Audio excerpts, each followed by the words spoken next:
आपके साथ एक क्लास हुई हो चुकी है। क्या पढ़ा था हमने उस पिछली क्लास में? इस्लाम।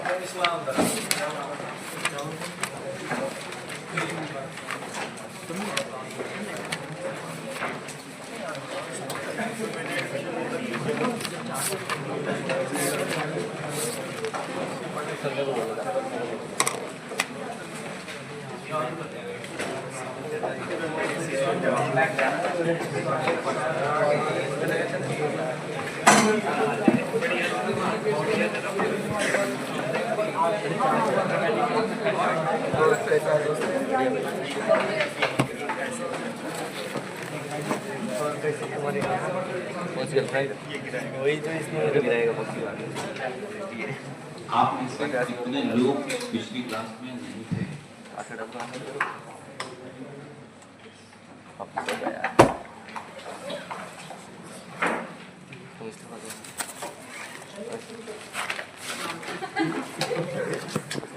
तो जो बच्चे नहीं थे कहानी में शुरुआत की, कहानी में कुछ शुरू से शुरू हो गई।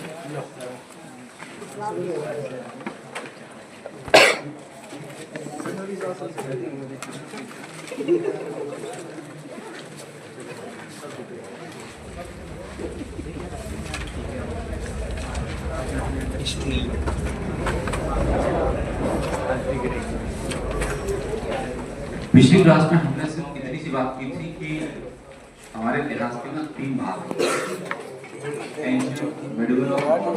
हमने सिर्फ इंट्रोडक्शन समझा इतिहास का सिलेबस क्या है, पढ़ना या क्या चीज़ है, पढ़ना नहीं पढ़ा, पढ़ना आज से शुरू करना। और कहानी की शुरुआत हमने की थी मिडिवल इंडियाज, मध्यकालीन भारत से। और मध्यकालीन भारत से इसलिए किया था क्योंकि पेपर में ज़्यादातर क्वेश्चन मिडिवल इंडिया से ही पूछे जाते हैं और बहुत सारे बच्चे इस बार आप में से पेपर देंगे, सीजीएसएल वाला एग्जाम शुरू हो रहा है 12 तारीख, तो उनका कोई क्वेश्चन न छूटने पाए, इसीलिए हमने शुरू किया था। कहाँ से? Medieval India. आप जानते हैं हमारे इंडियन हिस्ट्री के 3 भाग हैं।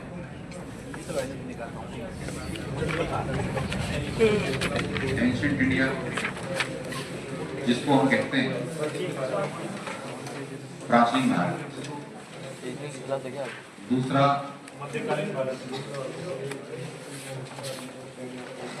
मिडिवल इंडिया, मध्यकालीन Bharat,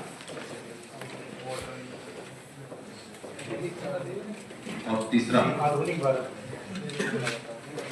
modern India.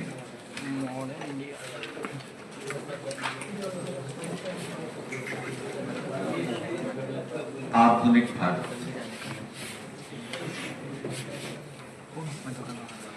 Ancient India में हमारे देश में हिंदू राजाओं ने राज किया है, मिडिवल में मुस्लिम शासक और मॉडर्न में Christian. History is all about administration. इतिहास पढ़ते क्यों है आप? इतिहास हमें प्रशासन सिखाता है, एडमिनिस्ट्रेशन सिखाता है, क्योंकि आप भी अधिकारी बनने जा रहे हो। भगवान ने चाहा 6 महीने में बन भी जाओगे। अधिकारी बनने के बाद क्या करना आपको?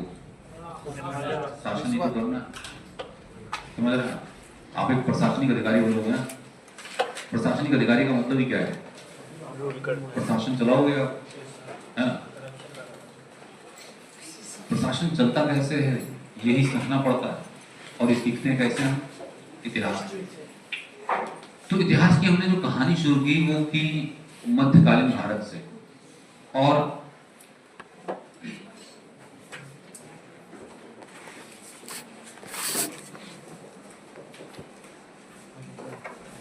हमारा ये जो मध्यकालीन भारत है,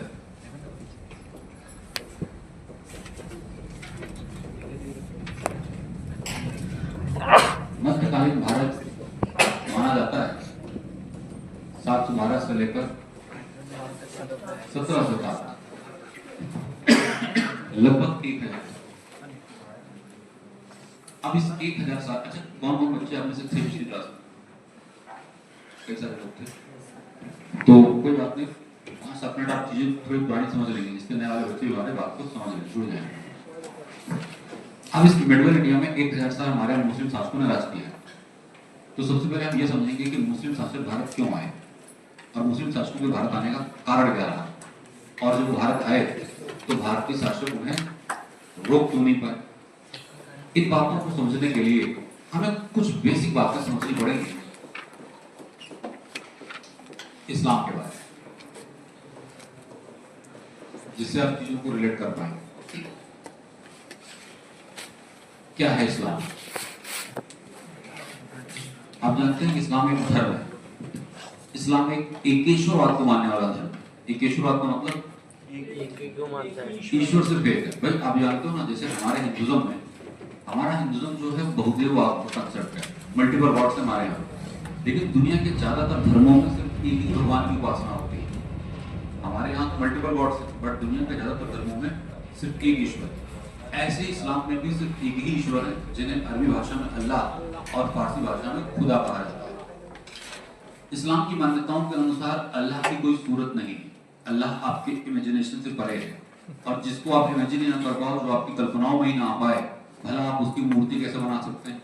नतीजा, इस्लाम मूर्ति पूजा का खंडन करता है, विरोध करता है, और हमारे हिंदुज्म में मूर्ति पूजा को बढ़ावा दिया जाता है। हर धर्म के अपने अलग ही सिद्धांत हैं, धर्म अपने अलग ही स्तंभों पर टिका होता है। और इस्लामिक मान्यताओं के अनुसार इस्लाम धर्म में 5 स्तंभ हैं जिन पर धर्म चलता है। और वो 5 स्तंभ कौन कौन से हैं? सबसे पहला है कलमा। इस्लाम का एक बड़ा पवित्र वाक्य है कलमा, ला इलाहा इल्लल्लाह मुहम्मदुर रसूलुल्लाह। दिस स्टेटमेंट इज कलमा। कलमा कहता है कि मोहम्मद पैगंबर साहब अल्लाह के आखिरी रसूल हैं। रसूल मतलब मैसेंजर ऑफ गॉड। जो व्यक्ति आंख बंद करके कलमा पर विश्वास करता है, इस्लाम में उसी व्यक्ति को कहा जाता है मुसलमान। मुसलमान का मतलब ही है मुसल्लम ईमान जिसका कलमा पर, वो मुसलमान। जो कलमा नहीं मानता वो उनके हिसाब से काफिर। दूसरा नमाज। एक सच्चे मुसलमान को दिन में 5 मरतबा अल्लाह की इबादत करनी चाहिए, नमाज अदा करना चाहिए। नमाज एक प्रेयर है। कितनी बार? 5 बार।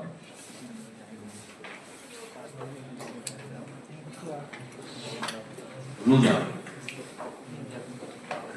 एक सच्चे मुसलमान को रमजान के पवित्र महीने में रोजा रखना चाहिए। रोजा क्या होता है? व्रत। सूर्योदय के बाद गर्दन के नीचे कुछ नहीं करना चाहिए।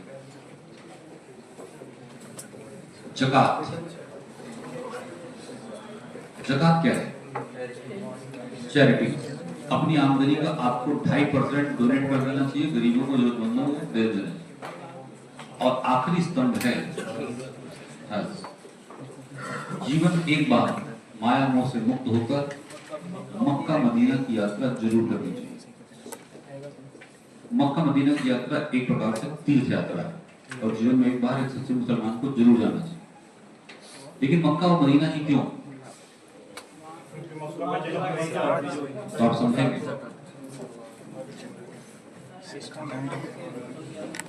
इतिहास के अनुसार माना जाता है कि इस्लाम धर्म के संस्थापक रहे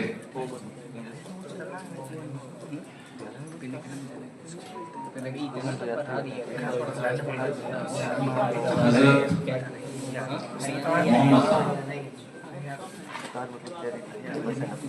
इन्हीं को हम पैगंबर मोहम्मद या प्रॉफिट मोहम्मद कहते हैं। पैगंबर मोहम्मद का मतलब ही क्या? अल्लाह का पैगाम लाए तो पैगंबर कहलाए। पैगंबर मोहम्मद साहब का जन्म 570 ईस्वी में सऊदी अरब के मक्का शहर में हुआ। आपके पेपर का क्वेश्चन पूछा गया, पैगंबर मोहम्मद साहब के जन्म दिवस को इस्लाम में कौन से ईद के रूप में मनाते हैं? तो आपको याद रखना होगा, कुछ फैक्चुअल क्वेश्चन पेपर में आते हैं, याद रखने होंगे आपको। इनके जन्म दिवस को मनाया जाता है ईद को मिलाद, ईद उल मिलाद उन नबी।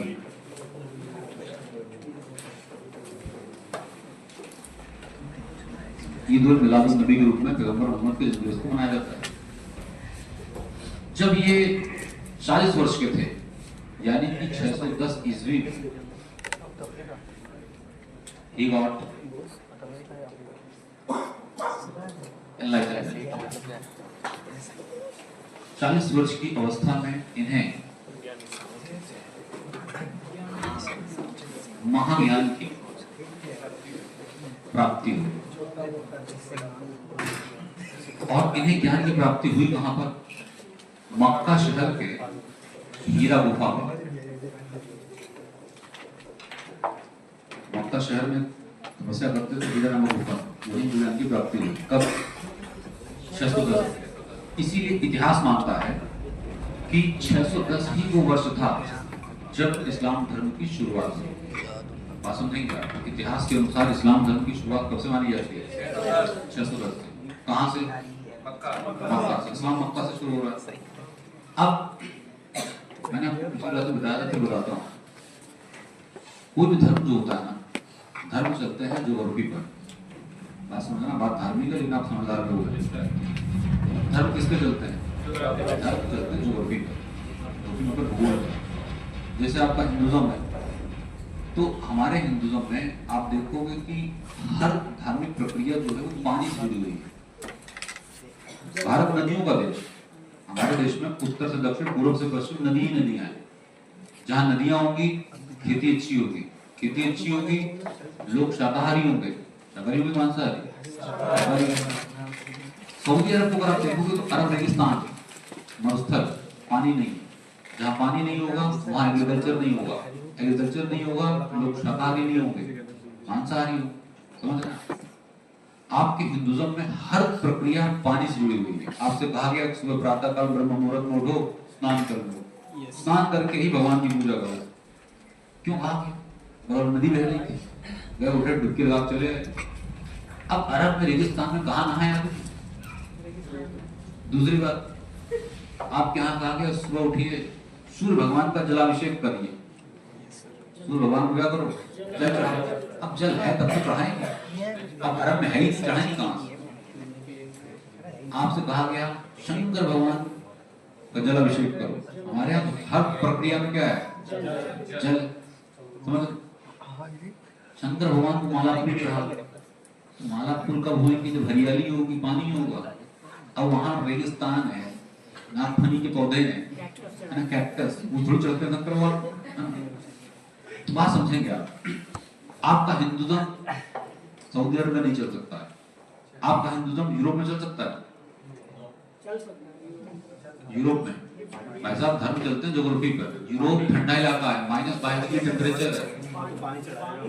-22 डिग्री टेम्परेचर में आपसे कहा गया जाओ प्रातःकाल स्नान कर लो, बिना नहाए पूजा नहीं हुई।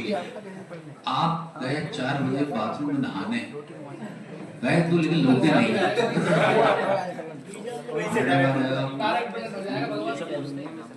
धर्म चलेगी किस पर? ज्योग्राफी पर। सुनिए एक बात ध्यान देना, आज तो कल्चर एक्सचेंज है। कल्चर एक्सचेंज का मतलब होता है वो हमारे यहाँ है, हम क्या गए, कुछ चीजें हमारी सीखी, कुछ चीजें उनकी सीखी। लेकिन अगर आपको मैं थोड़ा सा पीछे ले जाऊं, पहले आप एक चीज नोटिस करोगे। अब ये देखो चाय है, चाय वालों के पास आपने देखा होगा केतली। कभी देखा आपने केतली ये ऐसे होती? ये हमारा डिजाइन नहीं है, ये किसका डिजाइन है? अरबियों का डिजाइन। अरबियों ने जो बर्तन भी बनाया ना, तो इस हिसाब से डिजाइन किए कि बर्तन का मुंह इतना पतला रखा गया कि पानी का कम से कम वेस्ट हो। समझ रहे हैं? पानी था नहीं, पानी क्या करना था? बचाव करना था। तो बर्तन बनाए गए जैसे मिनिमम यूज ऑफ वाटर। इतना पतला क्यों रखा गया? पानी कम से कम बर्बाद हो, क्योंकि पानी है नहीं। हमारे बर्तन देखो, हमारे बना दिए लोटा। हमारे यहाँ चौड़े वाले बर्तन, क्यों? एक्सेस यूज ऑफ वाटर, उड़ेल दो। समझ रहे हैं? बाल्टी, क्यों? और नदी बह रही है, डुबो, एक बार क्या कर लो। आप यहाँ समझ रहे हैं? चौड़े वाली चीजें, क्यों? क्योंकि आपके यहाँ प्रचुर मात्रा में पानी। दूसरी बात समझिए, हमारे और उनके कल्चर में डिफरेंस था। कल्चरल डिफरेंस का मतलब था कि हमारी संस्कृति आप जानते हैं, हमारी संस्कृति है जियो और जीने दो। हम तो वो लोग हैं जो विश्वास करते हैं वसुधैव कुटुंबकम की व्यवस्था में।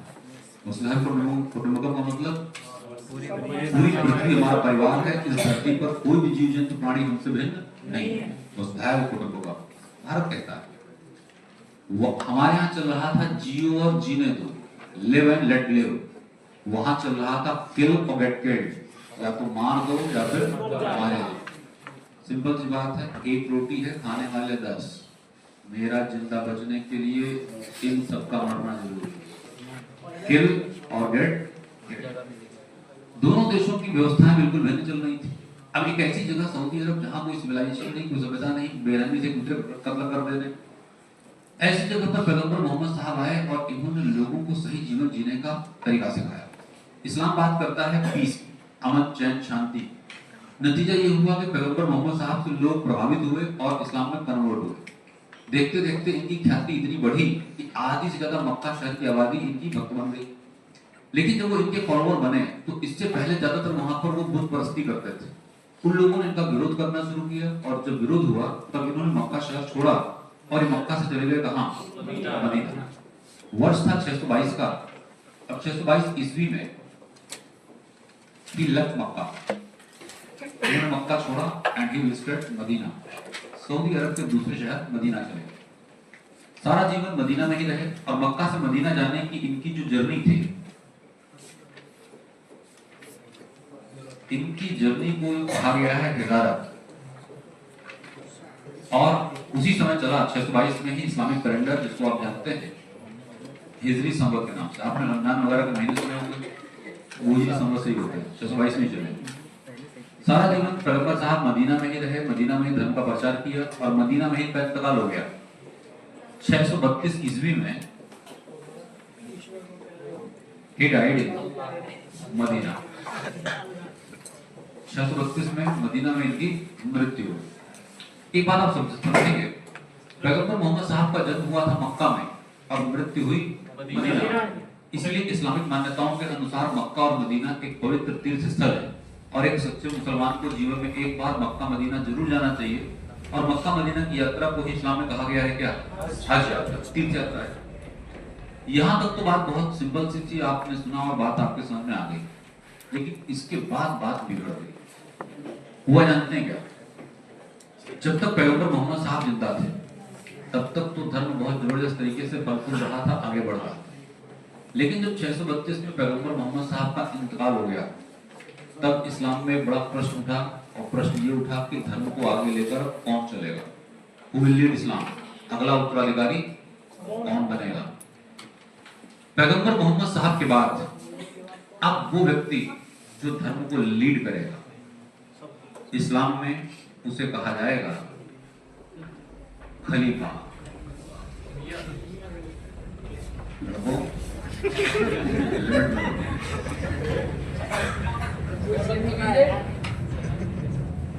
सुनिए, जो धर्म को लीड करेगा उसे खलीफा का मतलब होता है कि ईश्वर का रिप्रेजेंटेटिव, प्रतिनिधि धरती पर।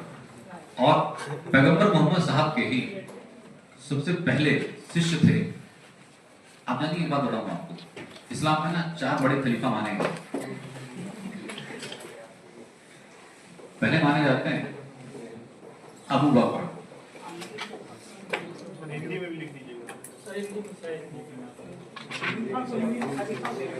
दूसरे उमर, तीसरे उस्मान और चौथे अली। 4 बड़े खलीफा हैं, अबू बकर, उमर, उस्मान और अली। लेकिन इस्लाम मानने वाले लगभग 15 से 20% मुसलमानों ने कहा कि हम तो पहले खलीफा मानेंगे अली को। कारण अली जो थे ये पैगंबर मोहम्मद साहब के सबसे पहले शिष्य थे और उनके दामाद भी थे। लेकिन बाकी लोगों ने कहा कि नहीं, पहले खलीफा अबू बकर रहेंगे, फिर उमर, फिर उस्मान और फिर अली। इसी चीज को लेकर इस्लाम में विवाद हो गया और इस्लाम 2 गुटों में टूट गया।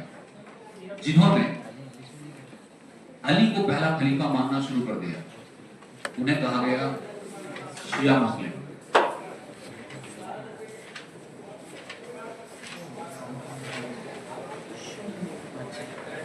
और जिन्होंने अबू बकर को पहला खलीफा माना उन्हें कहा गया सुन्नी मुस्लिम। और इस्लाम दो गुटों में टूट गया, शिया और सुन्नी।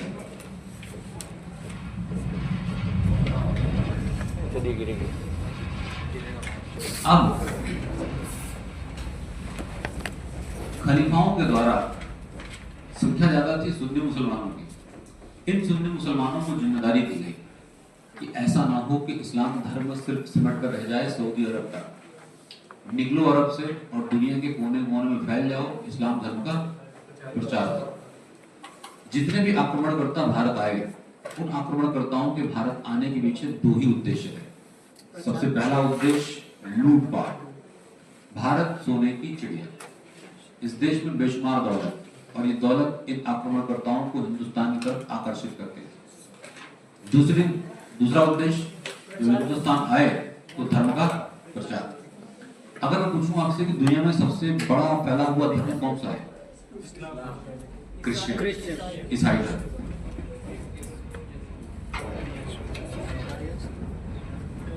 ईसाई धर्म क्यों फैला? अंग्रेज पूरी दुनिया में राज करते थे, तो अंग्रेज जहां गए, अंग्रेजों ने लोगों को ईसाई धर्म में कन्वर्ट किया। दूसरे नंबर पर सबसे बड़ा फैला हुआ धर्म इस्लाम। ये भी गए और इन्होंने भी तलवार के लोग पर लोगों को क्या किया? कन्वर्ट किया। कुल मिलाकर दो उद्देश्य रहे, लूटपाट और धर्म का प्रचार। ये तो थी कहानी बैकग्राउंड की। अब आप आइए, करवाते हैं हिंदुस्तान पर सबसे पहला हमला। हमारे देश में सबसे पहला हमला जो हुआ, सर, जो सुन्नी कानून धर्म का प्रचार किया दुनिया भर में, दोनों ने किया। दोनों ने किया। हमारा कौन बता दें? आगे चलकर ना, देखो बात हमारे सिलेबस की, लेकिन आप समझ जाओ। आगे चलकर ना ये शिया सुन्नी एक दूसरे के खून के प्यासे हो गए। आज भी अगर आप देखोगे, आप एक बात नोटिस करोगे, बात समझदारी की, समझने की है। मैं किसी भावनाएं हाथ नहीं कर रहा हूँ, तो सब समझना। ये इस्लामिक कंट्रियां ये चाहते तो पूरी दुनिया में कब्जा कर लेते, कारण इनके पास वो चीज है जो दुनिया को जरूरत है, तेल। नेचुरल रिसोर्स का भंडार है इनके पास। आज पूरी दुनिया में सबसे ज्यादा डिमांडिंग कोई चीज है तो क्या है? इनके पास ईरान, इराक, अरब सब खजाना है इनके पास। लेकिन कौन कहे दुनिया पर कब्जा करने को? ये खुद तबाह है, और तबाह ये अपनी वजह से, समझना? ये इनकी आपस की लड़ाई। अब हुआ जानते हैं क्या? फिर कहानी बताता हूं आपको। हुआ ये था कि जब अली खलीफा बने थे ना, तो अली बुजुर्ग हो चुके, उम्र हो चुकी। तो कुछ दिन बाद इनका भी जब इंतकाल हुआ, तब इनके बाद खलीफा बनना था, जानते हैं किसको? इमाम हुसैन। एक कहानी है, समझनी होता। लेकिन अब तक खलीफा का पद बहुत बड़ा पद बन चुका था। खलीफा का पद पहले सिर्फ धार्मिक पद था, लेकिन आगे चलकर खलीफा का पद एक राजनीतिक पद में तब्दील हो चुका। खलीफाओं के कहने पर पूरी कायनात चलती। मतलब आज अगर आप देखोगे ना, इस्लाम में बड़ी अच्छी चीज मानता हूं मैं, यूनिटी बहुत जबरदस्त। समझ रहे हैं आप? तो वहां पे इस्लाम, हम पाकिस्तान से ज्यादा उलझते क्यों नहीं? कारण है उसके पीछे। आपने अगर एक इस्लामिक कंट्री पर कुछ कहा, जितनी भी कंट्रियां हैं सब क्या हो जाती है? सब एक हो जाती है। तुर्की में भूकंप आया, हमने पूरा सपोर्ट किया तुर्की का, लेकिन जब पाकिस्तान से हमारा तनाव बना, तुर्की ने पाकिस्तान को सपोर्ट किया। बात समझेंगे आप? तो बात हम समझते हैं कि यूनिटी बहुत जबरदस्त, इसलिए हम किसी उलझते नहीं, क्योंकि हम उस घर कुटुंबकम की व्यवस्था को मानते हैं। अब हुआ ये कि जब हुसैन खलीफा बन रहे थे, तो खलीफा का पद एक बड़ा पद था। खलीफाओं के कहने पर शासन भी कंट्रोल नहीं था। नतीजा ये था कि खलीफा बनने की होड़ लग गई थी। जो खलीफा बनेगा, पावर रहेगी उसके पास। हुसैन के खलीफा बनने से नाराज था बगदाद का एक शासक हुआ करता था, जिसका नाम था अब्बासी। अब्बासी नहीं चाहता था हुसैन खलीफा बने। अब्बासी ने शियाओं से कहा कि आप लोग हुसैन को खलीफा बनाने जा रहे हैं, अच्छी बात है, लेकिन हमें हुसैन से कुछ राजनीतिक मुद्दों पर बातचीत करनी। आप जरा इनसे कहिए, हमसे बातचीत कर लें तो ठीक है। भेज दिया उनको हुसैन के पास, मतलब हुसैन भेज दिया अब्बासी के पास। कहा जाता है बातचीत में बात बिगड़ गई और करबला का युद्ध हुआ और करबला की लड़ाई में हुसैन शहीद हो गए। इस बात से भड़क गए कौन? इस बात से भड़क गए शिया, सुन्नी भड़क गए। और सुन्नी इसलिए भड़क गए कि क्या जरूरत थी हुसैन को अब्बासी के पास भेजने की? अब्बासी को क्यों नहीं बुलाया हुसैन के पास? और जब भेजा भी गया तो सुरक्षा प्रोटोकॉल क्यों नहीं थे? हमारे खलीफा को मरवाया गया है। और मरवाया किसने? कसम खाते हैं कि इस धरती पर एक शिया जिंदा नहीं छोड़ेंगे। इस धरती को शियाओं से मुक्त कर देंगे। और शियाओं को मारना अब एक धर्म की लड़ाई कह रहे हैं। और धर्म की लड़ाई को कहते हैं इस्लाम में क्या? जिहाद। इन्होंने नारा दे दिया जिहाद का, और जिहाद का नारा देकर शिया सुन्नी को मारने लग गए, सुन्नी शिया को मारने लग गए। और ये लड़ाई आज तक चली आ रही है। आप देखिए आज भी इस्लामिक कंट्रीज में यही चल रहा है। ये इनकी आपस की लड़ाई है और ये इस्लामिक कंट्रियां इसी चक्कर में तबाह है। समझ रहे ना? नहीं पता चले आपको पता चला कौन ब्राह्मण है, कौन क्षत्रिय, कौन शूद्र है, कौन वैश्य, ऐसे पता नहीं चलता। सुनिए, कंक्लूजन ये रहा, ज्यादा धर्म में मत घुसो, भावनाएं किसी का हाथ मत करो, बस सिर्फ समझना है परीक्षा के लिए, है ना? कंक्लूजन, जितने भी आक्रमण हुए दो उद्देश्य से, लूटपाट और कुछ समझदार लोग शियाओं से निकले, कुछ समझदार लोग सुन्नी से निकले। और उन लोगों ने कहा कि हमें कोई मतलब नहीं अली से, कोई मतलब नहीं अबू बकर से, मतलब सिर्फ अल्लाह से है। अल्लाह को ही अपना महबूब मानो, अल्लाह से ही मोहब्बत करो। और जो अल्लाह को महबूब मानकर उससे मोहब्बत करने लगे वो सूफी कहलाए। सूफी ना तो शिया ना तो सुन्नी, सूफी अपनी अलग एक कम्युनिटी। सर मौलाना और खलीफा में बड़े, अरे तुम धर्म काहे घुस रहे हो? मतलब जानना चाह रहे हैं जैसे मौलाना और खलीफा होता है। मौलाना तो बहुत छोटे उसमें है, मौलाना तो मस्जिद में नहीं जाएगा। खलीफा पूरी कायनात का हेड है। तो मतलब ज्यादा बुद्धिजीवी जो होते हैं वो खलीफा होते हैं। नहीं, राजा होता है।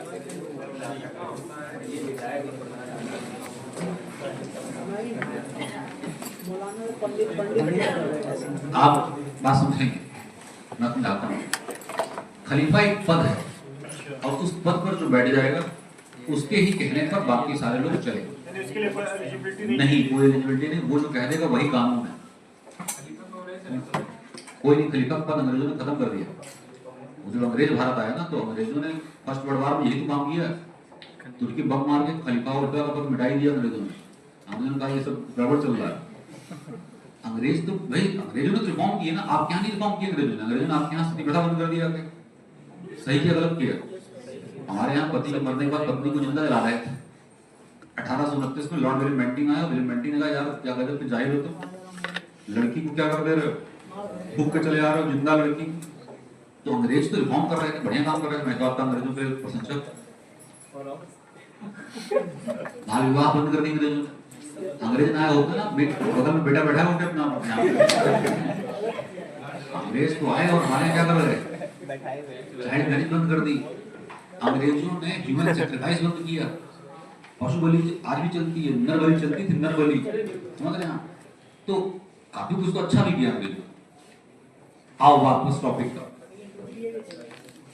भारत आने वाला सबसे पहला सफल आक्रमणकर्ता जो है वो था मोहम्मद बिन कासिम।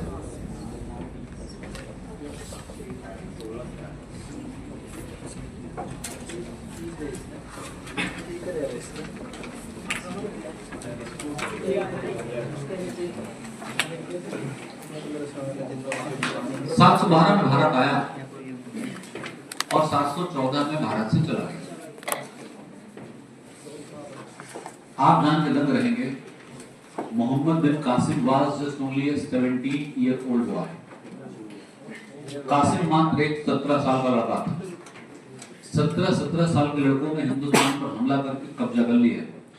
हमारे यहाँ 27 पबजी खेल रहे हैं।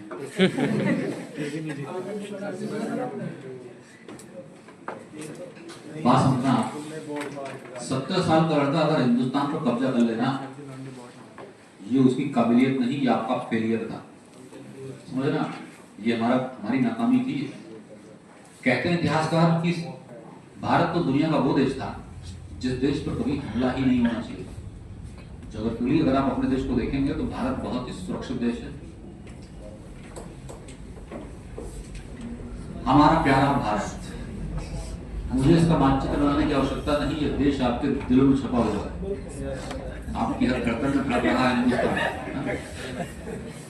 हमारे देश में एक तरफ उत्तर में हिमालय, आप जानते हो 8,848 फीट ऊंची चोटियां हैं हमारे ऊपर, ऐसी सी घाटियां, ऐसे ऐसे दर्रे हैं कि इनको पार करके इधर आना लगभग इम्पॉसिबल है।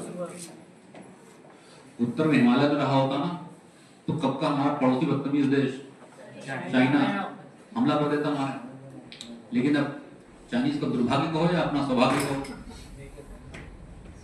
इतना ऊंचा हिमालय और चाइनीज की हाइट छोटी,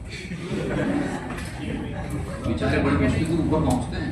ऊपर बैठा रहता हमारे हरियाणा राजस्थान का हट्टा कट्टा करो जवान आजा आजा ऊपर वो हमारा कुछ कर देते, ये बात आप समझते हैं।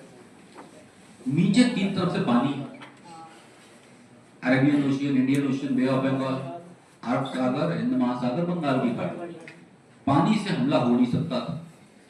पानी में एक आधा आएगा वास्को डिगामा टाइप का तैरता हुआ 1498 में, हमला करने के लिए सेना चाहिए थी और सेना पानी से आ नहीं सकती। इतिहासकार यही तो कहते हैं कि ये देश तो ज्योग्राफिकली इतना सिक्योर था कि इस देश पर तो हमला ही नहीं होना चाहिए था, लेकिन वास्तविकता जिसके विपरीत है। यही वो देश है जिस पर सबसे ज्यादा हमले हुए, यही वो देश है जिसको सबसे ज्यादा लूटा गया है, और यही वो देश है जिसको 200 साल तो सिर्फ अंग्रेजों ने गुलाम बनाया है। आप गुलाम रहे हो 200 साल सिर्फ किसके? अंग्रेजों के। वही लगभग 200 मानते हैं।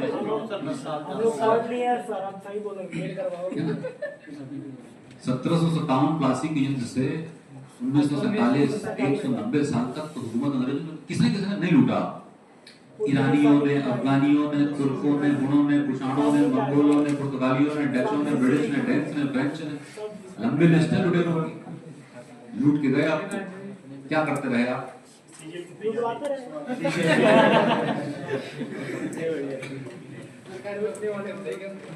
सुनिए, हमारे देश में जितने भी हमले हुए वो सारे हमले सिर्फ एक तरफ से हुए, इस तरफ। भारत आने का एक ही रास्ता सिंध का इलाका, सिकंदर भी आया 326 BC में, इसी इलाके से आया। भारत आने का कोई दूसरा रास्ता था ही नहीं। और आप जानेंगे ये जो सिंध का इलाका है पाकिस्तान में पहले अपने था, इसको हम सिंध क्यों बोलते हैं? यहाँ एक नदी बहती है सिंधु नदी, और सिंधु के नाम से इसका नाम सिंध है। कहते हैं इतिहासकार सिंध के ही एक राजा थे, नाम था दाहिर। सिंध के राजा थे, नाम था दाहिर। सारी कहानी यहाँ से शुरू होती। समझना, मोहम्मद बिन कासिम आया कहां से था? सऊदी अरब से।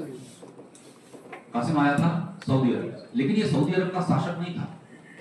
उन दिनों सऊदी अरब का जो शासक था उसका नाम था अल हजाज।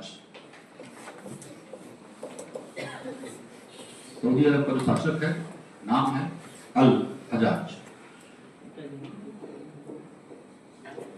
और इसी अल हजाज का आर्मी चीफ है, सेनापति है मोहम्मद बिन कासिम। 17 साल का लड़का, निहायत ही बेरहम और क्रूर, लोगों की हत्याएं करने में एक्सपर्ट। कहते हैं इतिहासकार अरबियों को हमसे कोई मतलब नहीं था, हमें अरबियों से कोई मतलब नहीं था। अरबी अपनी जिंदगी में संघर्ष कर रहे थे, हम अपनी जिंदगी में मौज कर रहे थे। हालात दोनों देशों के अलग थे। अरब जूझ रहा था गरीबी से। आज की डेट में आप अरब को देखोगे, अरब आज बहुत रिच है। आप आज की डेट में अरब बहुत रिच है, लेकिन वो दौर उस समय था जब अरब गरीबी से जूझ रहा था। और उसी के पैरेलल भारत उस समय दुनिया का सबसे अमीर देश। भारत देश में प्रचुर मात्रा में पानी था। हमारे देश को दो चीजें ईश्वर ने बहुत जबरदस्त दी थी। एक पानी, पानी आज भी बहुत है, आप जानते हैं। पानी की वजह से खेती अच्छी हो रही थी, और खेती अच्छी होने की वजह से किसान रिच था। अब किसान रिच होगा तो किसान राजा को भर भर के टैक्स पे करेगा, राजा रिच हो जाएगा। समझ रहे हैं? दूसरी बात, सोने की खदानें। हमारे देश में गोल्ड माइंस, इस कदर सोना इफरात था हिंदुस्तान में कि भारतीय राजा सोने के सिंहासन पर बैठ रहे थे। ये जो आप देख रहे हो सोने का सिंहासन था। भारतीय राजा सोने का मुकुट पहनते थे, और उन मुकुटों में मणियां जड़ी होती थी। आप राजा की तरफ देख नहीं पाओगे, मणियों की चमक इतनी ज्यादा है। भारतीय राजा जिन बर्तनों में मदिरा पीते थे वो बर्तन सोने के थे, आजकल प्लास्टिक।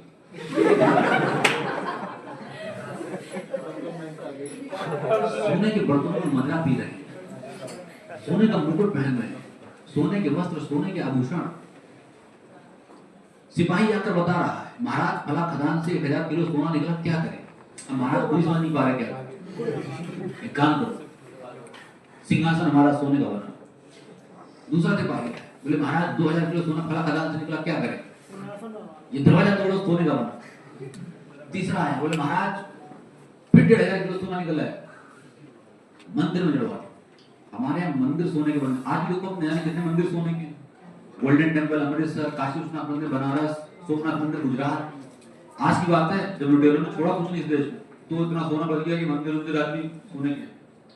उस समय तो भगवानों की मूर्तियां तक सोने की हुआ करती थी। इस देश में इतना अफराज सोना था, यही सोना आक्रमणकर्ताओं को क्या करता था? आकर्षित करता था। देश नहीं, ये तो खजाना है। लेकिन जहां इस देश में इफरात दौलत थी, वही बस एक चीज नहीं थी, भारतीय राजाओं में यूनिटी, एकता की कमी। 17 साल का लड़का अगर हिंदुस्तान में आक्रमण करके सफल हो गया तो उसका सबसे बड़ा कारण था लैक ऑफ यूनिटी, एकता। हमारे यहाँ छोटी छोटी रियासतें थी, छोटे छोटे राजा थे, और ये राजा आपस में ही लड़ा करते थे। आप ये भी जानते हो जब देश आजाद हुआ 1947 में, तो सरदार वल्लभ भाई पटेल के सामने सबसे बड़ी समस्या क्या रही? 565 रियासतें थी लगभग। उन रियासतों को मर्ज करके देश बनाना था। तभी 3 रियासतें मानने को तैयार नहीं थी, हैदराबाद, जूनागढ़ और जम्मू एंड कश्मीर। कश्मीर आज तक फंस गया, जानते ही ना। आप सोचो जब पटेल साहब के सामने 565 रियासतें थी, उस दौर में सब छोटी छोटी रियासतें हैं, बड़ी बड़ी रियासतें नहीं। आजादपुर की अपनी रियासत है, मुखर्जीनगर की अपनी रियासत। आजादपुर के राजा ये हैं, मुखर्जीनगर की हैं। दोनों आपस में लड़ रहे हैं, और लड़ते क्यों? इनकी आदतें खराब, क्षेत्रफल के लिए नहीं, इनकी आदतें खराब।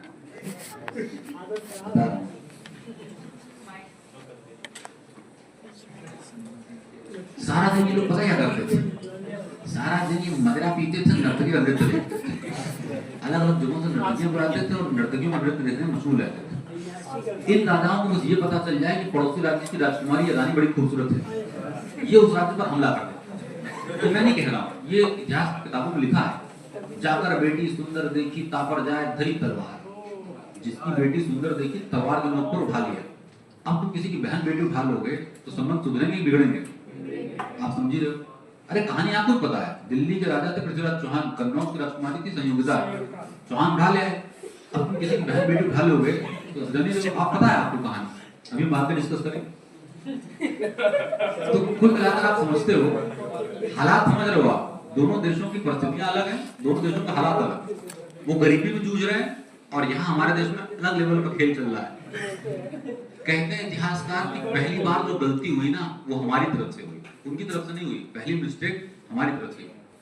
एक बार की बात है, न तो अरबियों को हमसे कोई मतलब था, न हमें उनसे कोई मतलब था। अल-हज्जाज एक व्यापारी था, दुनिया में घूम घूम कर खजूर बेचता था। आप जानते हैं अरब के ड्राई फ्रूट्स बहुत अच्छे होते हैं। कहा जाता है एक समय इस अल-हज्जाज के कुछ व्यापारिक जहाज सिंध से गुजर रहे थे, और उन दिनों सिंध की राजधानी जो थी, कैपिटल नाम था देवल, और इसी देवल नामक जगह पर एक बंदरगाह था। और कहा जाता है कि अरबियों के जहाज यहां लूट लिए गए, और जब अरबियों का जहाज यहां लूटा गया, तब अरबियों का ध्यान पहली बार हिंदुस्तान पर आकर्षित हुआ। बचे कुछ सैनिकों ने जाकर अल-हज्जाज को बताया, बोले साहब हमारे काफिले पर हमला हुआ और हमारे कारवां को लूट लिया गया। अल-हज्जाज ने पूछा कहां घटी ये वारदात? सैनिकों ने कहा था पानी में। अल-हज्जाज ने बुलाया अपना सिपाही कासिम, खतरनाक आदमी था। अल-हज्जाज ने कहा कासिम पता लगाओ कौन है वो लोग, क्यों लूटा हमारा जहाज, मिलो उनसे। और सबसे पहली बात, जो सबसे नजदीकी मुल्क हो वहीं के लोगों ने लूटा होगा। लूटपाट आसपास के लोग ही करते हैं, पता लगाओ कौन सा मुल्क सबसे नजदीक का है। उनसे पूछ के आओ क्या गलती थी हमारी, क्यों लूटा गया हमारा जहाज। अगर गलती हमारी रही हो माफी मांग लेना, अगर गलती उनकी हो मुआवजा लेकर आओ कासिम, हम व्यापारी हैं, इस तरह से आर्थिक नुकसान बर्दाश्त नहीं करते। कासिम चल दिया खोजबीन करने, और कासिम जब पहली बार खोजबीन करते करते हिंदुस्तान आया, 712 में कासिम ने जब पहली बार हिंदुस्तान की सरजमीन पर कदम रखा, कासिम के होश उड़ गए। होश इसलिए उड़ गए कि कासिम को चारों तरफ सुनहरा सुनहरा दिखाई दे रहा है, महल सोने का, घर सोने का, मंदिर सोने का, महिलाएं घूम रही सोना पहन पहन कर। कासिम ने कहा देश है खजाना, जिस देश में इतनी प्राप्त दौलत हो उस देश का राजा कितना ताकतवर होगा। डरता डरता कासिम आया दाहिर के दरबार में। महाराज दाहिर के दरबार में मधुर ध्वनि में संगीत बज रहा है, मध्यम मध्यम लाइट जल रही, महाराज लेटे हुए हैं, मदिरा पान कर रहे हैं, अंगूर खा रहे हैं, सामने नर्तकी का नृत्य चल रहा है, खुशनुमा माहौल है। कासिम ने हाथ जोड़ा, सलाम किया और कहा हुजूर गुस्ताखी माफ, हमारे जहाज लूटे गए, आपके क्षेत्र में लूटे गए, या तो खुद शहंशाह हिंदुस्तान में लूटा है या तो आपके किसी बाशिंदे ने इस घटना को अंजाम दिया है। क्या गुस्ताखी हो गई जनाब? क्या गलती कर दी हमने जो जहां पनाह ने इतना बड़ा नुकसान पहुंचा दिया? हमें हमारी गलती बताएं, हम आपसे वादा करते हैं कि दोबारा वो गुस्ताखी जीवन में नहीं दोहराई जाएगी। लेकिन हुजूर मुआवजा दें आप हमें, हम इतने रईस नहीं है कि हम इस तरह से आर्थिक नुकसान बर्दाश्त कर पाए। कहा जाता है कि उसकी पूरी बात ही नहीं सुने ताहिर, डांट दी, बीच में उसको रोकते हुए डांट दी, चलो गुस्ताख लड़के देख नहीं रहे हमारे मनोरंजन का कार्यक्रम चल रहा है, बेगमत सुन करो, चुपचाप खड़े हो साइड, बात करेंगे मनोरंजन समाप्त होने के पश्चात। कासिम हाथ जोड़ के किनारे खड़ा हो गया। कासिम को लगा 5-7 मिनट नर्तकी की परफॉर्मेंस, 5-7 मिनट इंतजार करने में क्या ही दिक्कत, लेकिन यहाँ तो हालात ही कुछ और थे। एक नर्तकी नृत्य करके गई, दूसरी गई, तीसरी। ये सिलसिला सुबह से शाम चलता रहा और महाराज ये भूल गए कि एक लड़का बगल में खड़ा करके रखे हैं, वो भी कुछ नहीं बोला, लोग चुठाता। कहा जाता है कासिम इनकी हरकतें देख के परेशान था। महाराज यहाँ नृत्य देख रहे थे और इतने मशहूर थे, बगल में अशरफियों की बोरी रखे थे। नर्तकी का कोई स्टेप पसंद आता, उठाते अशरफी नर्तकी के चरणों में उठा देते। कोई स्टेप ज्यादा पसंद आ गया, खड़े हो गए, उठाए, मोतियों की माला गले से निकाले और नर्तकी को पहना दिए। और अगर कहीं नर्तकी पसंद आ गई, इन्हें हमारे हर वाले मल्लिका बने। कासिम ने दांतों पे उंगलियां दबाई, या अल्लाह चल क्या रहा है यहाँ? हम पूरी दुनिया में घूम घूम के खजूर बेच रहे, 2 की रोटी का इंतजाम ना हो रहा और यहाँ दौलत बेशुमार लुटाई जा रही। शाम तक कासिम की बात क्लियर हो गई कि हिंदुस्तान में बेशुमार दौलत, लेकिन राजा काबिल नहीं। जब सारा दिन यही करते हैं तो राजपाट क्या ही चलाते होंगे, राजपाट तो चल रहा है राम भरोसे। शाम तक चुपचाप इन्हें ऑब्जर्व करता रहा और उससे बात पूरी क्लियर थी। कहा जाता है कि शाम को जब महाराज का रंगारंग कार्यक्रम खत्म हुआ और महाराज अपने सैन्य कक्ष की तरफ जाने लगे, इतनी शराब पी चुके थे कि कदम रख भी नहीं पा रहे थे, डग भी पा रहे थे, सिपाही को कॉल पर ले जा रहे थे। कासिम फिर आया, बोला हुजूर मुआवजा दे दो, मैं भी चला जाऊं। कहते हैं इतिहासकार एक गलती जाहिर कर चुके थे, अरबियों का जहाज लूट कर अरबियों का ध्यान आकर्षित कर चुके थे। अब इनके पास एक मौका था अपनी गलती को सुधारने का। समझदार आदमी वो जो समय रहते गलती क्या कर ले, सुधार ले। वो राजा जो लाखों रुपया नर्तकियों को रोज लुटा सकता था, क्या वो मुआवजा नहीं दे सकता? चाहते तो उठाते एक सोने की ईंट, कहते ले बेटा मौज कर, चुपचाप क्या करता, कर, और हिंदुस्तान पर होने वाला एक हमला टल जाता। लेकिन कौन कहे मुआवजा देने को, महाराज उसको धमका दिए, बोले गुस्ताख लड़के, सिंध हमारा क्षेत्र है, लूट लिया तो लूट लिया, मन करेगा दोबारा फिर लूट लेंगे, कर क्या लोगे तुम हमारा? शराब के नशे में है, क्या बोल रहे हैं कुछ होश ही नहीं। सिपाहियों इस गुस्ताख को उठाओ, बाहर फेंको, और नई वाली रानी इंतजार कर रही है, डिस्टर्ब कर। सिपाहियों ने क्या किया, धक्का मार दी। कहते इतिहासकार बेइज्जत करके उसको जब भेजा गया, पहुंचा अलजाज के पास, अलजाज ने कहा कासिम मुआवजा लाए। कासिम बेइज्जत था, कासिम ने कहा हुजूर मुआवजा, धक्का मार के फेंका मुझे और कहा है कि दोबारा फिर लूट लेंगे, कर क्या लोगे? ये बात सुनकर नाराज हुआ अलजाज। अलजाज ने कहा कासिम अगर ऐसी बात है तो मुझे नहीं मालूम तुम क्या कर लोगे, लेकिन मैं ये बखूबी जानता कि तुम ऐसे अयोग्य लोगों को सबक सिखाना अच्छी तरह जानते हो। जाओ उन्हें बताओ और ये समझाओ कि अलजाज के जहाजों को लूटने का परिणाम क्या होता है। नहीं बताओगे दोबारा फिर लूट लेंगे और ये जगह लूटपाट का अड्डा बन जाएगी। कासिम हम व्यापारी हैं, आर्थिक नुकसान बर्दाश्त नहीं करते। अलजाज ने कासिम को दी खुली छूट। कासिम आया ओरिजिनल गेटअप में, तलवार ली, सेना ली और सिंध पर हमला किया। कहते इतिहासकार महाराज के पास पर्याप्त समय था, थोड़ी समझदारी दिखाते तो ये बात समझनी चाहिए थी कि अरबियों का ध्यान आकर्षित है, हमला हो सकता है। सिंध की सुरक्षा बढ़ाई जा सकती थी, अपनी सुरक्षा पर भी ध्यान दिया जा सकता था, पूरा समय था इस चीज का। लेकिन महाराज अभी भी कहाँ मशगूल थे, इन चीजों पर ध्यान दिया ही। उसने किया हमला, अब की बार न दुआ न सलाम, पहुंचा उतार दिया खंजर महाराज के सीने में, मार दिया था और दाहिर को मारकर सिंध पर कब्जा किया। इनकी तो बेटियां थी, सूर्या और निर्मला, दोनों लड़कियों का अपहरण किया और इलाज के बाद दे दिया। इनकी बेटियों का अपहरण क्यों किया उसने? खलीफा के लिए, खलीफा को खुश करने के लिए। मैं बता, अच्छा आप मुझे बताओ, इन्होंने इसके जहाज को लूट लिए थे, सुंदर इनको महिलाओं क्या को देखते इसके जहाज लूटने? सुंदर महिलाओं को देखते। उन जहाजों में ना कुछ अरबी महिलाएं थी, और आप अगर अरबियों को देखेंगे, अरबी बड़े हट्टे कट्टे, लंबे चौड़े, गोरे चिट्टे होते। अगर उनके बेगमों को देखें आप तो माशाल्लाह खूबसूरत होते।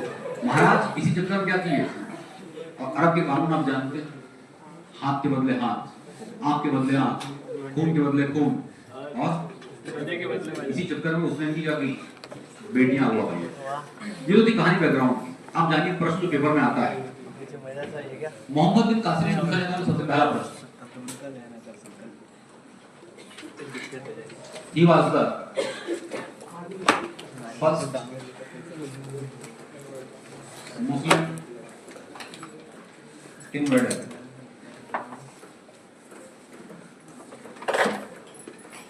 ये भारत आने वाला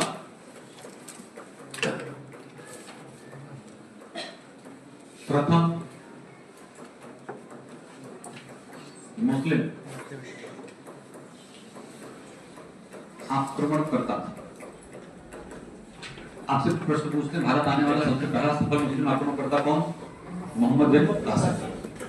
कासिम ने जब दाहिर को मारा तो दाहिर को मारकर कासिम सिंध की जनता के पास गए और कासिम ने सिंध की जनता से कहा, फॉर योर काइंड इंफॉर्मेशन, आपकी जानकारी के लिए बता दें, your king mister Dahir is no more, आपके राजा दाहिर अब नहीं रहे। जनता बोली कहाँ चले गए? कासिम ने कहा मार दिया। किसने? मैंने। ये तलवार में जो खून देख रहे हो ना, तुम्हारे राजा दाहिर का है। जनता दहल गई, आदमी का अच्छा है। इसने जनता से कहा तुम बताओ, जिंदा रहना चाहते हो कि मरना? कभी जिंदा रहना चाहते हो तो आंख बंद करो, इस्लाम कबूल करो। कासिम ने तलवार की नोक पर लोगों को कन्वर्ट करना शुरू किया। इतिहासकार सतीश चंद्रा अपनी किताब में लिखते हैं कि 17 साल के ऊपर जितने थे, या तो कासिम ने उनको बेरहमी से कत्ल किया, या तो उन्होंने डर के मारे क्या किया, कन्वर्ट किया। इसने पाया कि बहुत सारे लोग ऐसे हैं जो मरना पसंद कर रहे हैं लेकिन कन्वर्ट नहीं हो रहा। तब इसने उन लोगों को ह्यूमिलिएट करने के लिए कहा कि अगर आप इस्लाम नहीं कबूलेंगे, then you have to pay a tax known as jizya. Muhammad bin Qasim ही भारत में सबसे पहली बार जिजिया कर लगाता है। He applied जिजिया टैक्स। इसने भारत में सबसे पहली बार जिजिया कर लगाया। आप जानेंगे जिजिया एक धार्मिक कर था। जिजिया किसको पे करना पड़ता था? नॉन मुस्लिम को। कितना पे करना पड़ेगा? अपनी आमदनी का मिनिमम हाफ, कम से कम आधा। लेकिन बात पैसे की नहीं थी। हमारे पास पैसे की कोई कमी नहीं, तुम आधा का तुम 3 बड़े चाल ले लो। जिजिया को इंपोज किया गया था लोगों को ह्यूमिलिएट करने के लिए। जिजिया को वसूलने का तरीका बहुत गलत था। पैसे की बात थी नहीं, पैसे की कमी थी नहीं, इसको वसूलने का तरीका गलत था। आप हर हफ्ते जिजिया पे करेंगे, आप लाइन लगा के नीचे खड़े होंगे, जिजिया वसूलने वाला ऊपर खड़ा होगा। आप एक हाथ से जिजिया पे करेंगे और वो आपसे कहेंगे दूसरा हाथ आगे करो, और जब आप दूसरा हाथ आगे करेंगे तो आपकी हथेली पे थूक देंगे और आपसे कहेंगे इसको चाटो। जब कई हफ्तों तक लगातार आप ये घिनौना काम करोगे तो आप अपनी निगाहों में गिर चुके रहोगे। कुछ दिन बाद आपका आत्मसम्मान मर चुका होगा और आप ये सोचने पर मजबूर हो जाओगे कि ये गंदा काम करने से अच्छा मैं क्या कर लूं, कन्वर्ट हो जाऊं। अच्छा, जिजिया में कासिम ने छूट भी दे रखी थी। अच्छा, इस जिजिया को बंद किया अकबर। समझ जाए, इतिहासकारों ने अकबर को महान मुगल बादशाह क्यों कहा? अकबर ने किसी के साथ कोई धार्मिक कट्टरता नहीं दिखाई। अकबर ने सारे धर्मों का सम्मान किया, लोगों को उनकी धार्मिक रीति रिवाजों से जीने दिया। जिजिया सब अकबर ने बंद कर दिए। इतिहासकारों ने इसलिए अकबर को क्या कहा? महान। अकबर चाहता तो भी कर सकता था, बट उसने ऐसा कुछ नहीं किया।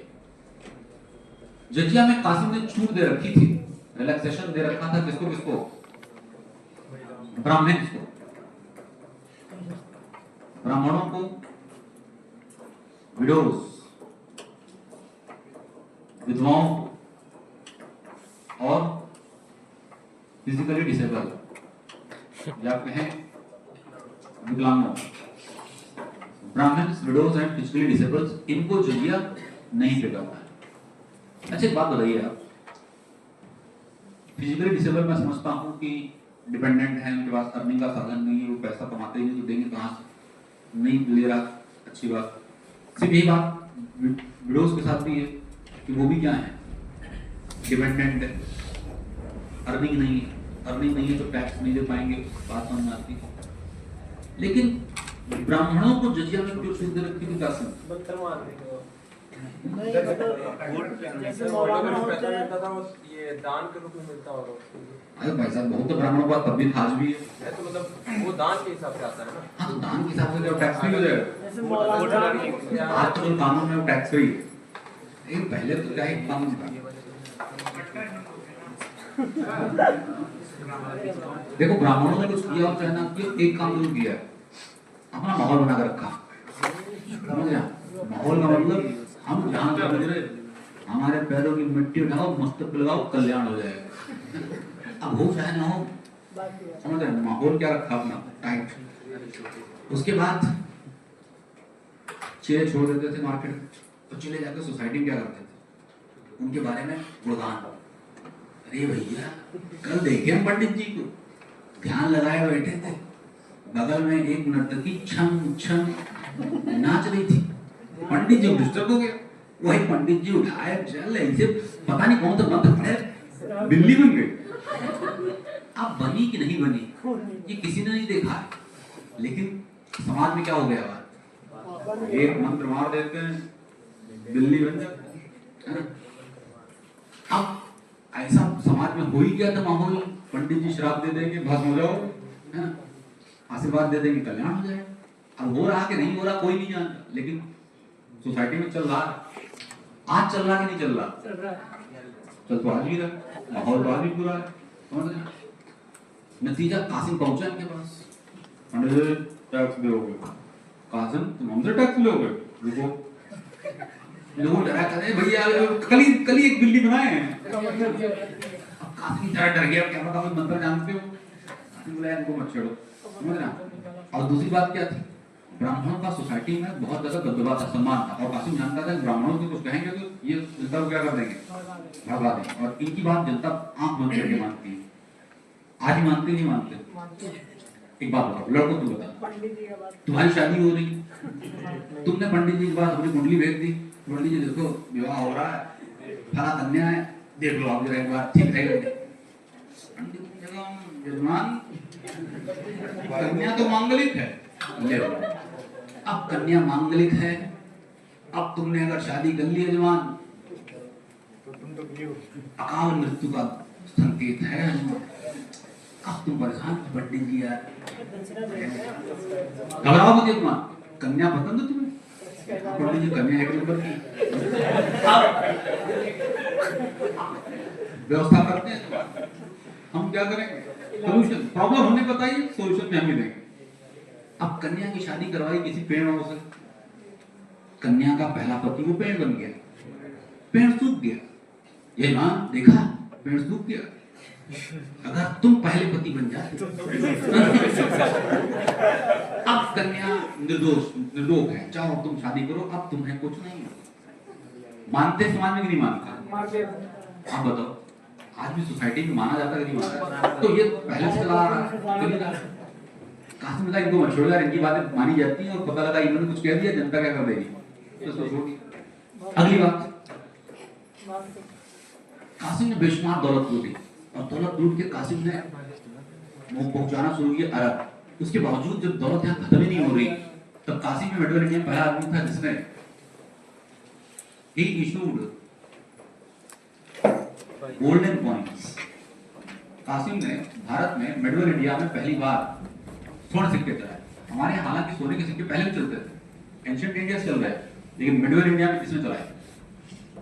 सोने के सिक्के चलाए। और कासिम के द्वारा चलाए गए सोने के सिक्के क्या कहलाते थे? दिरहम। कासिम के द्वारा चलाए गए सोने के सिक्के दिरहम, और आप जानते हैं दिरहम आज भी करेंसी है कहाँ की? यूएई की करेंसी है दिरहम, कासिम चलाई। अगली बात, एक बात आप जानेंगे, हमारे देश में जितने भी आक्रमण करता है सबके सब सफल हुए, असफल कोई नहीं। इसके दो कारण थे। पहला कारण लैक ऑफ यूनिटी, सिंध पर हमला हुआ, पंजाब वाला बचाना चाहता और बचा सकता था, पर बचाने कोई नहीं आया। दूसरा कारण जानते क्या था? दूसरा कारण ये था कि हमारे भारतीय राजा अपनी सेना में हाथी रखा करते थे। हाथी भारतीय राजाओं की ताकत है। जब दो सेनाओं के बीच युद्ध होता था ना, मान लो हमारा कोई युद्ध हो रहा है, आपके पास 1 लाख पैदल सैनिक है, मेरे पास 10,000 हाथी। ये हाथी को मदिरा पिलाते थे, नशीले पदार्थ खिलाते थे और नशे में धुत करके हाथी को जंग के मैदान में छोड़ देते थे। हाथी पैदल सैनिकों को रौंद कर रख देता था। जिस राजा के पास जितने हाथी राजा उतना ताकत हो। लेकिन कासिम ने इन राजाओं की ताकत को इनकी कमजोरी बना दी। कासिम अपने साथ ले आया अरबी घोड़े। इसने हिंदुस्तान में इंट्रोड्यूस किए अरेबियन हॉर्स। ये भारत लाया अरबी घोड़े। आप जानते हैं दुनिया में सबसे तेज, चुस्त और फुर्तीले होते हैं अरबी घोड़े। अब हमारा भारतीय राजा बैठा हाथी के ऊपर। अब हाथी के ऊपर बैठकर भारतीय राजा को 360 डिग्री घूमने में लगेगा टाइम। उसे अगर एक चक्कर लगाना पड़ेगा 360 डिग्री का तो टाइम लेगा। कासिम जैसे आक्रमण करता हाथ में भाला ले लेते थे, राजा तक तो पहुंच नहीं पाएंगे, राजा ऊंचाई पे। ये चारों तरफ घूमेंगे हाथी के, समझना, और हाथी के चारों तरफ घोड़े बैठकर तेजी से घूमते थे और हाथी के पैरों में भाला मारते थे। चारों पैरों में घूम घूम के इतने भाले मारे कि हाथी घायल हो गया और हाथी गिर गया। अब हाथी गिरा तो राजा भी नीचे आ गया, मुंडी अलग राजा भागे कहां। पेपर में क्वेश्चन पूछा गया कि भारत में अरबी घोड़े लेकर कौन? कासिम। कासिम ने ही भारत में शुरुआत करवाई कैमल हस्बेंड्री, मतलब ऊंट पालन। कासिम ने ही भारत में ऊंट पालन की शुरुआत करवाई। कासिम ने ही शुरुआत करवाया हार्वेस्टिंग ऑफ डेट्स, या कहें खजूर की खेती।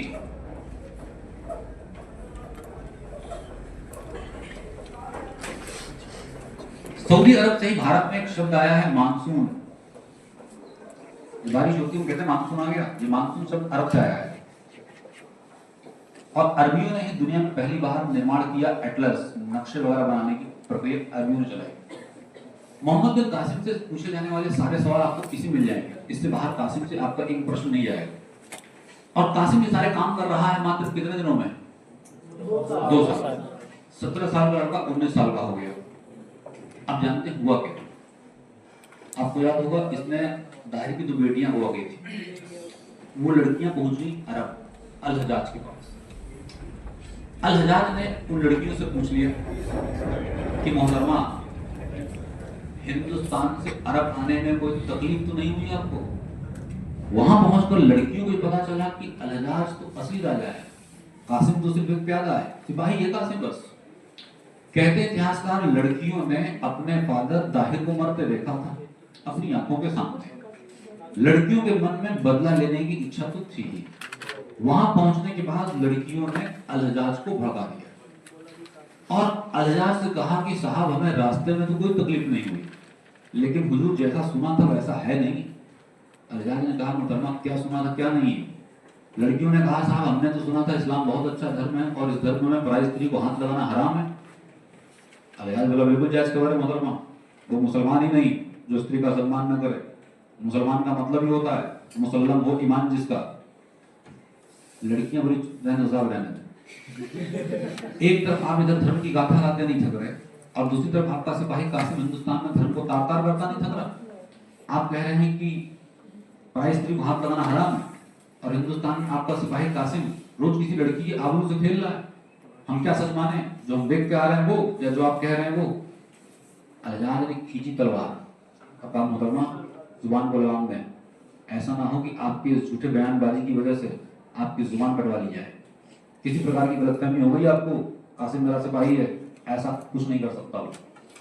लड़कियां चुप, दरबार में सन्नाटा, अल हजाज गुस्से। अचानक से लड़कियों की आंखें नम हो गई और लड़कियां सिसकती आवाज में बोली कि हाँ साहब, हाँ, हमें ही गलतफहमी हो गई होगी, आप सही हैं, आपका सिपाही कासिम सही है। लेकिन एक बात आपको बता दें, कासिम ने हमारे फादर दाहिर को मारा और उनको मारकर उसने 20 दरबार में हमारा शारीरिक शोषण किया, और आप कह रहे हैं कि हमें गलतफहमी हो गई।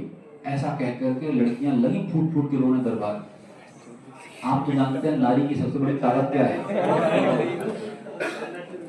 2 बूंद आंसू मामला एक तरफा कर देते हैं।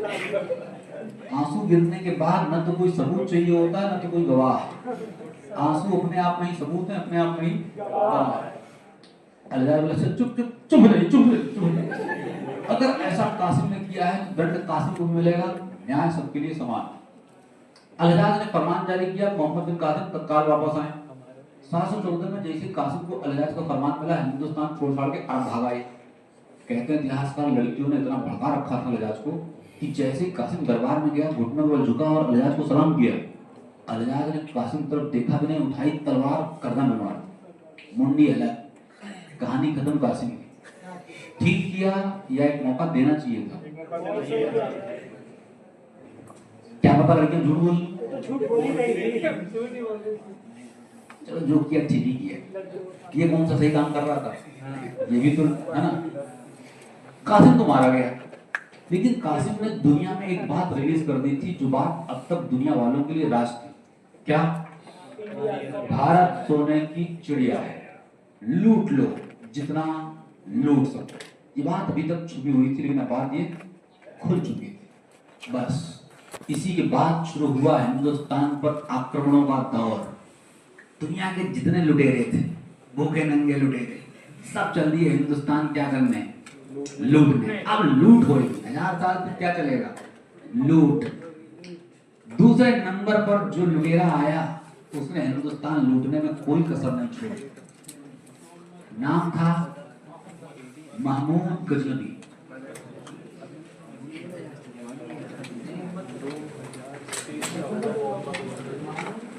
सर बेटी का नाम क्या था?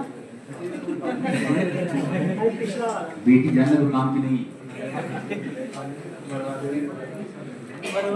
महमूद गजनवी 1000 से लेकर 1027, ये वो महमूद गजनवी है जिसने हिंदुस्तान लूटने में कोई कसर नहीं छोड़ी। इसने 1 नहीं, 2 नहीं, 3 नहीं, मल्टी लिखो ना था, 17 आक्रमण किए। गजनवी ने हिंदुस्तान पर कितने आक्रमण किए? 17 आक्रमण किए। यही वो गजनवी है जिसने हमारे पवित्र मंदिर सोमनाथ मंदिर को भी लूटा था। अभी बात बताओ, 17 बार ये लुटेरे आए, लूट के चले गए। अगर ये लुटेरों ने हिंदुस्तान लूटा ना होता ना, तो सच में भाई साहब आज जीटीबी नगर के राजकुमार होते हैं, मुखर्जी नगर के, दोनों के सर पर ताज सजा होता, अब दोनों आपस में लड़ रहे हो। लड़ाई किस चीज को लेके हो रही हो? इन लुटेरों ने हिंदुस्तान लूटा, हम कर क्या रहे थे उस समय? कहां से आया था गजनवी? अफगानिस्तान से, कंदार। मूल रूप से गजनवी एक तुर्क था, ही वाज अ टर्किश। मूल रूप से यह एक तुर्क था, टर्किश। आप जानेंगे उन दिनों एक जगह हुआ करती थी, जगह का नाम गजनी। और आप जानेंगे गजनी अफगानिस्तान में है। गजनी कहां है? अफगानिस्तान। इस गजनी नामक जगह पर एक डायनेस्टी चलती थी, या आप कहें एक वंश चलता था, जिस वंश को कहा जाता था गजनी वंश। और इसी गजनी वंश को यामिनी वंश कहते हैं। आप जानेंगे गजनी वंश या यामिनी वंश एक ही वंश के नाम है। और इस गजनी वंश का एक राजा था जिसका नाम था अलप्तगीन।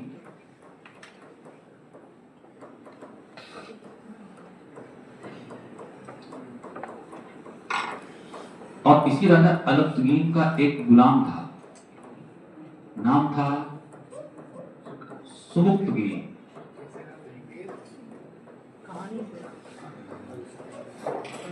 राजा का नाम क्या था? अलप्तगीन। अलग अलप्त आधा त ग में बड़ी की मात्रा की न अलक्तगीन। अलक्तगीन का गुलाम है कौन? सुबुक्तगीन। और इसी सुबुक्तगीन का बेटा है महमूद गजनवी। बात फिर से समझिए, एक जगह है गजनी, और इस गजनी नामक जगह पर एक वंश, गजनी कहाँ है? अफगानिस्तान। इस गजनी नामक जगह पर एक वंश चलता है जिसको गजनी वंश कहा जाता है, और गजनी वंश ही यामिनी वंश के नाम से फेमस है, दोनों एक ही बात। इस गजनी वंश का राजा था अलक्तगीन नाम का शासक। गजनी वंश का राजा कौन? अलक्तगीन। राजतंत्र में व्यवस्था थी कि राजा का बेटा ही राजा बनेगा, लेकिन अगर राजा कोई बेटा ही ना होता, बेटियों को सिंहासन नहीं दिया जाता, आज भी नहीं दिया जाता।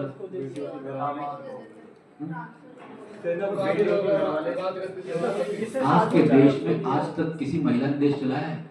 सिर्फ 2 महिलाओं, एक मेडिवल इंडिया में रजिया सुल्तान, दूसरा मॉडर्न इंडिया में इंदिरा गांधी, तीसरी कोई महिला अब तक नहीं बैठ पाई। भारत पुरुष प्रधान देश है। कैसा देश है? Male dominate. ऐसा थोड़ी ना महिलाएं काबिल नहीं है, संभाल नहीं सकती, चला नहीं सकती, ऐसा नहीं, चला सकती, बट हम बैठने नहीं देते, हम ही बैठे। हमारे यहाँ भाई पुरुष प्रधान मामला सारा। सुनिए, तो बताओ आपको ये रहा था कि अलक्तगीन राजा है, लेकिन अलक्तगीन की कोई संतान नहीं, कोई वारिस नहीं, इसीलिए जब तक अलक्तगीन जिया इसने राज किया।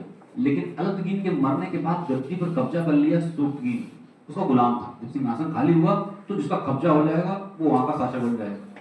सुबुक्तगीन ने कब्जा कर लिया। सुबुक्तगीन जब तक जिया इसने राज किया।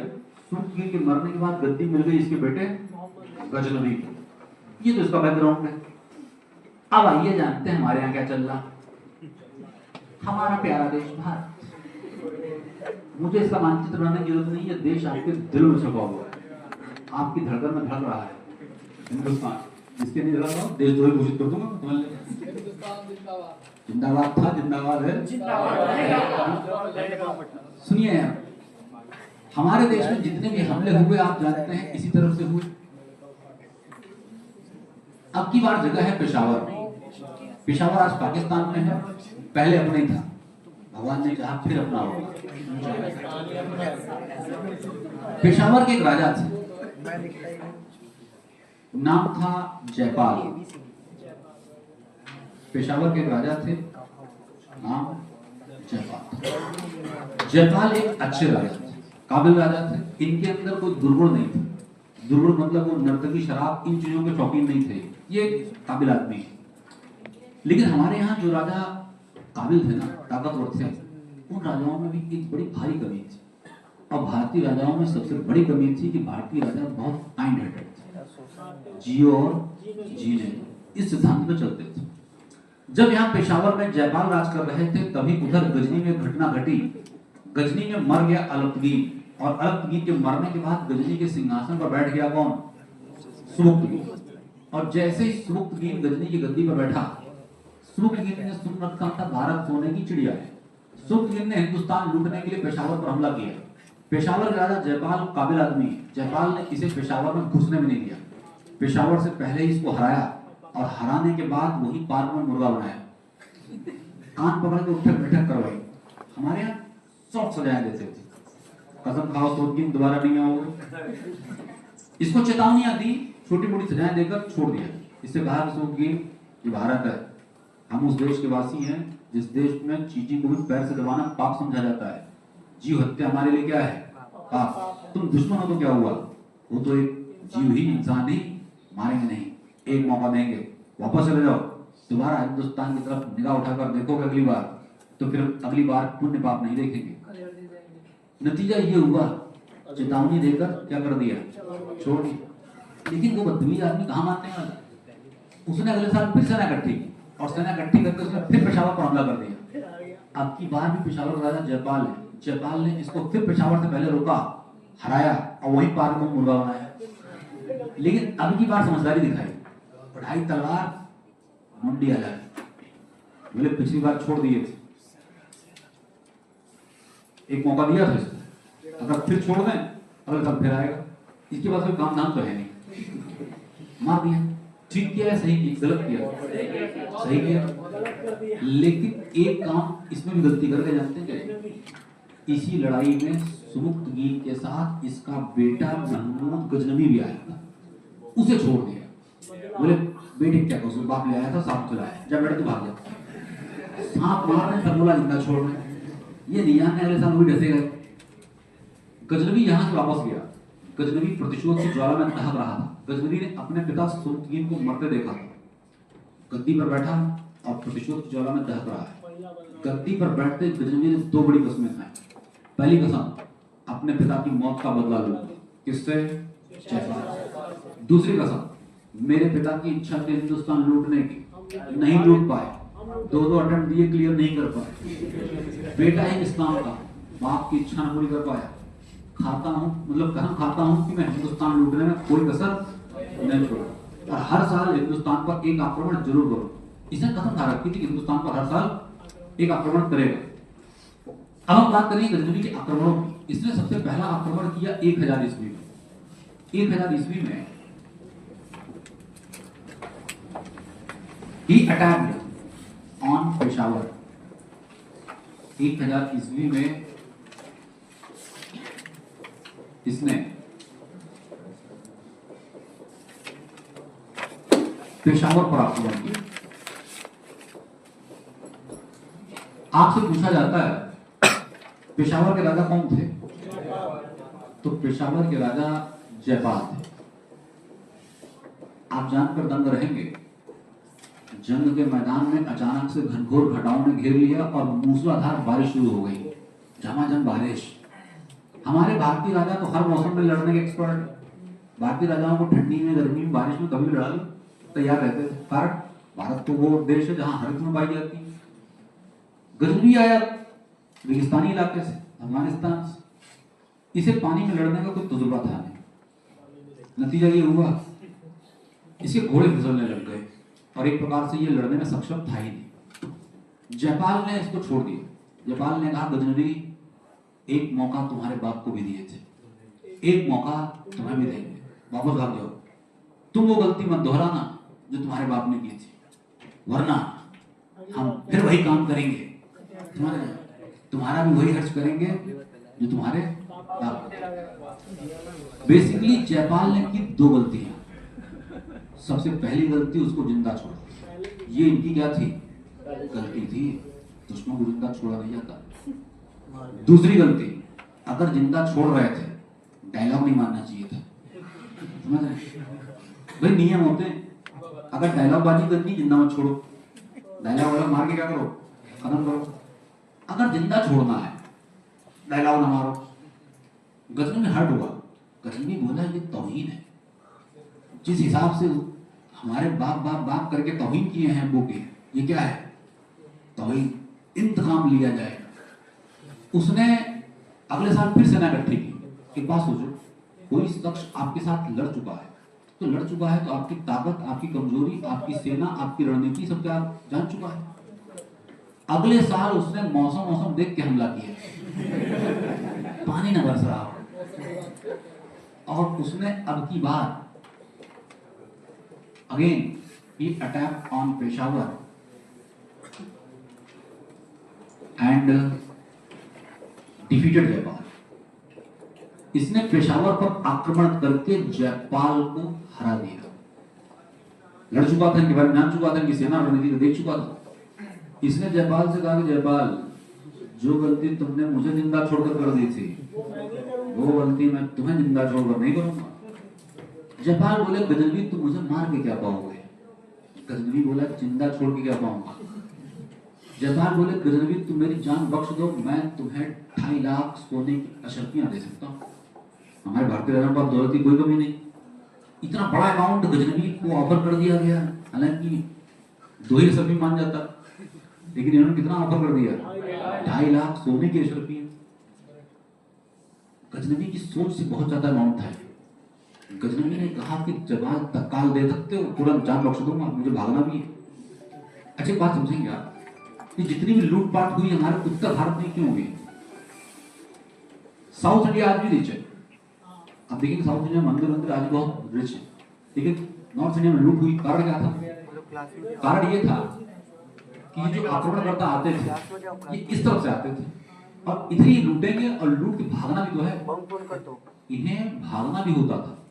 अगर मान लो आप नीचे चले गए तो नीचे से भाग तो पाओगे नहीं, लौटना पड़ेगा इसी इलाके से। तब तक भारत में लोग यूनाइट हो चुके होंगे, उत्तर भारत बीच में पड़ता है, यूपी बिहार हरियाणा पंजाब, मारते बहुत लोग हैं। इसी बात का समझ था कि अगर लौटेंगे तब तक स्पीड दिए जाएंगे, इससे पहले ये समझ पाए क्या करो, भागो, लूटो इधर से भागो। इसने जयपाल से यही बात कही, जयपाल जल्दी दे दो, मुझे भागना है। जयपाल बोले 10 मिनट वेट करो, बस अभी आ रहे हैं। जयपाल गए, बगल में मंदिर था, मंदिर के तहखाने से 2.5 लाख अशर्फियाँ निकाल कर लाए, गजनवी को थमा दी। हमारे भारतीय राजा मंदिर में खजाने छुपाते थे, मंदिरों को इस मंदिरों में इसलिए छुपाया जाता था क्योंकि मंदिर सेफ प्लेस थे, मंदिरों में हमला नहीं होता था। आज भी अगर आप देखोगे मंदिर में जाने के बाद आदमी का आचरण बदल जाता है, आदमी कितना ही धूर्त और करप्ट क्यों ना हो, मंदिर में जाएगा तो देखा ना आपने क्यों ऐसा आचरण क्यों पवित्र कर लेता वहां जाकर? भगवान देख रहे हैं, बाहर नहीं देख रहे, भगवान यहाँ लाइव देख रहे हैं। मंदिर में तो ये हमारी सोच पहले से ऐसी आ रही है, मंदिर हमला करोगे भगवान क्या करेगा? तो भारतीय राजा खजाने मंदिरों में छुपाते थे क्योंकि मंदिरों में हमला नहीं होता था, मंदिरों में लूट नहीं होती थी। गजनवी को 2.5 लाख अशर्फियाँ दिए और गजनवी ने इनकी जान बख्शी। लेकिन गजनवी जाते जाते कटाक्ष कर गया, एक डायलॉग इन्होंने मारा था, एक डायलॉग गजनवी मार गया। गजनवी ने कहा जाओ जयपाल, जान तो बख्श रहा हूं, लेकिन जब तक जीना इस बात को याद रखना, आज से तुम्हारी जान मेरे द्वारा दी गई भीख है। ऐसा कहकर चला गया। जयपाल एक अत्यधिक स्वाभिमानी राजा थे, ये लाइन जयपाल को हर्ट कर गई। एक तो हार का गम, ऊपर से उसकी कटाक्ष भरी लाइनें, जयपाल डिप्रेशन में चले गए। बोले क्या मुंह दिखाए जनता को, हार क्या है? जयपाल आग में कूद गए, बोले नहीं चाहिए वो जान जो किसी की भीख हो। स्वाभिमानी आदमी क्या किए, आत्महत्या कर ली। जयपाल भले आत्महत्या कर ली हो, लेकिन जयपाल फिर भी ये गलती कर रहे थे, और गलती ये कर रहे थे कि गजनवी को आइडिया दे रहे थे कि भारतीय राजा अपने खजाने छुपाते हैं मंदिरों में। इसके बाद गजनवी ने जितने आक्रमण किए मंदिरों में किए, उसने मंदिरों को लूटा। अगर हम इसके कुछ महत्वपूर्ण आक्रमणों का जिक्र करें तो 1006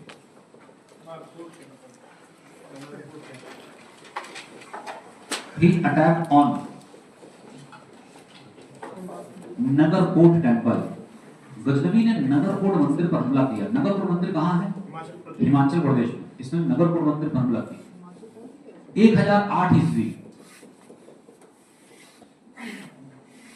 He defeated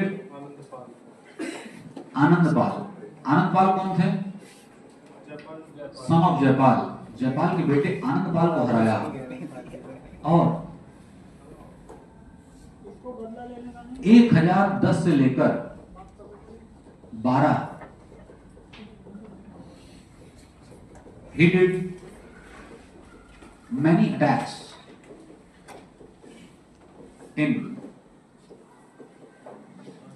Mathura and Ujjain. Ghaznavi ने मथुरा और उज्जैन पर अनेक आक्रमण किए। ये मंदिरों पर आक्रमण करता था और कहा जाता है कि 5000 से ज्यादा मंदिरों पर अटैक करके लूटा और लूट करके मंदिर तोड़वाए। मंदिरों के अंदर से भगवान की मूर्तियां निकलवाता था, मूर्तियों को खंडित करवाता था, मूर्तियों को जमीन पर फेंकवा कर घोड़े दौड़ाता था।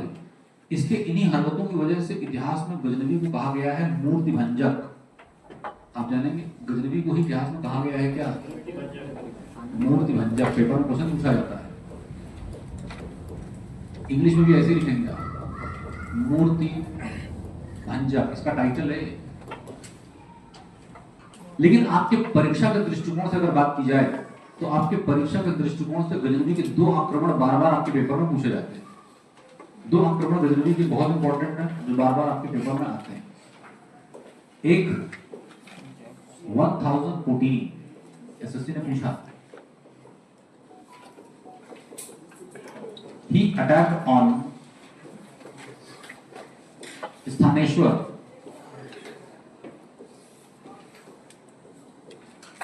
महादेव टेम्पल।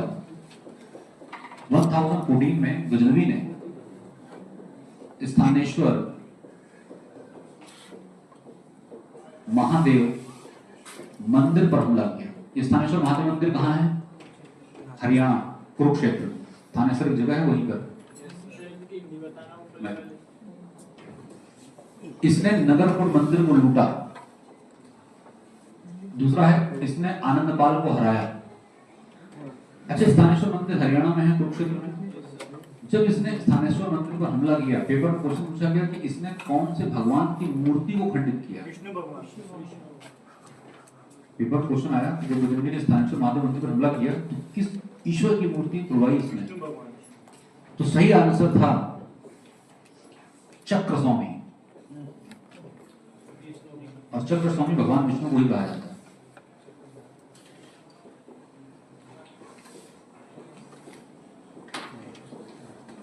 लेकिन आपके परीक्षा के दृष्टिकोण से गजनवी का सबसे महत्वपूर्ण अटैक जो आपके पेपर में बार बार आता है वो है 1025। ये ईयर याद रखना है।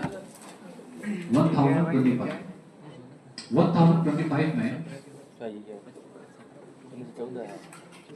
he attacked on Gujarat and plundered Somnath temple. Ghaznavi ने गुजरात पर आक्रमण करके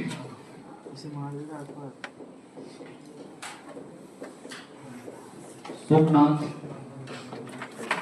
मंदिर को लूटा। आप जानते हैं कि सोमनाथ मंदिर भगवान शंकर के 12 ज्योतिर्लिंगों में सबसे बड़ा ज्योतिर्लिंग है। सोमनाथ मंदिर हिंदू धर्म में पवित्र मंदिर, आप जानते हैं। सोमनाथ मंदिर के गर्भगृह में अपूर्व खजाना, मंदिर पूरा सोने से जड़ा हुआ और मंदिर के अंदर भगवान शंकर की 8 फीट ऊंची मूर्ति। और उस मूर्ति मतलब शुद्ध सोने की बनी मूर्ति। मूर्ति में आश्चर्य, और आश्चर्य किस बात का? मूर्ति न तो जमीन पर रखी है न तो टंगी है। मूर्ति अपने आप हवा में फ्लोट कर रही है विदाउट एनी सपोर्ट। दुनिया के चमत्कार, और आप जानते हैं चमत्कार को ही दुनिया क्या करती है? लेकिन हमारा विज्ञान, पेपर में क्वेश्चन कई तरह पूछे जाते हैं कि करके मैं बताता हूं। सबसे पहला प्रश्न पूछते हैं कि जब बजरंगी ने सोमनाथ मंदिर पर हमला किया तो ये इसका भारत में कौन से नंबर का आक्रमण था? 16। हमने सिर्फ कुछ महत्वपूर्ण आक्रमणों का ही जिक्र किया है। ये इसका भारत में 16वां अटैक था, 16th अटैक। दूसरा प्रश्न पूछते हैं कि उस समय गुजरात के राजा कौन थे जिनको हरा के मंदिर लूटा गया था? भीम फर्स्ट। हाँ, तो उस समय गुजरात के जो राजा थे उनका नाम था भीम फर्स्ट, भीम प्रथम। और ये चालुक्य वंश के राजा थे, चालुक्य डायनेस्टी के राजा थे। चालुक्य वंश के राजा भीम फर्स्ट को हराया और मंदिर को लूटा।